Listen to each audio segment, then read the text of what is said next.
क्या BJP Congress party के नेता या किसी भी व्यक्ति की जात पूछ सकती है? हम और आप लोग कभी व्यवहारिक मजाक करते हैं तो उसमें चलो एक बार को कोई बात मजाक में चली जाए, लेकिन सदन में जो शब्द का इस्तेमाल हुआ था, मुझे तो ये लगता है अनुराग ठाकुर जी को कहा गया है कि 99 बार गाली खा कर के आओ आप सदन में, तब आप मंत्री बनोगे। और जाति का सवाल जिसको जानना है, बाबा साहब भीमराव अम्बेडकर जी की किताब एनिमिलेशन ऑफ कास्ट, एनिमिलेशन ऑफ कास्ट जरूर पढ़नी चाहिए। अगर कोई इस सदन में और जिस विचारधारा से हम लोग जुड़े हैं, नेताजी जुड़े रहे, डॉक्टर राम मनोहर लोहिया जी की विचारधारा को लेकर के जा रहे हैं, उन्होंने जाति तोड़ो की बात कही थी। इनके पास अगर कोई व्यवस्था हो जिससे जाति तोड़ी जा सके, बीजेपी के लोग बताएं कि जाति तोड़ो आंदोलन जो डॉक्टर राम मनोहर लोहिया जी ने चलाया था और समाज में एक परिवर्तन लाने की कोशिश की थी, क्या जाति तोड़ो आंदोलन का उनके पास कोई दूसरा है विकल्प? और फिर जिसको जाति को लेकर के शिकायत और दिक्कत और परेशानी हो, उसे आज ही किताब खरीद लेनी चाहिए मंडल कमीशन की और उसकी प्रस्तावना पढ़नी चाहिए।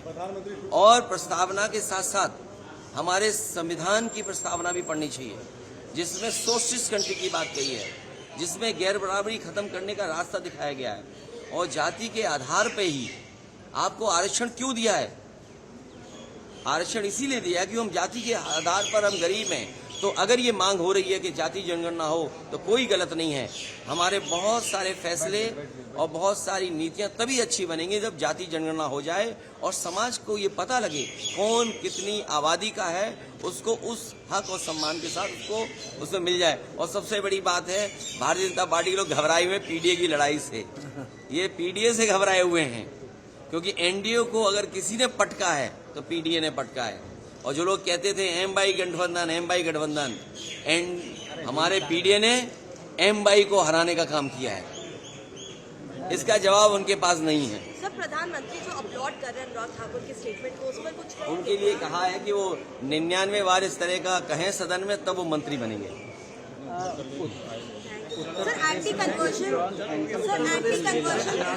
अब मैं पत्रकार साथियों से हाथ जोड़ूंगा। कल भी मैंने कहा कि आप मुख्यमंत्री से क्या उम्मीद करोगे?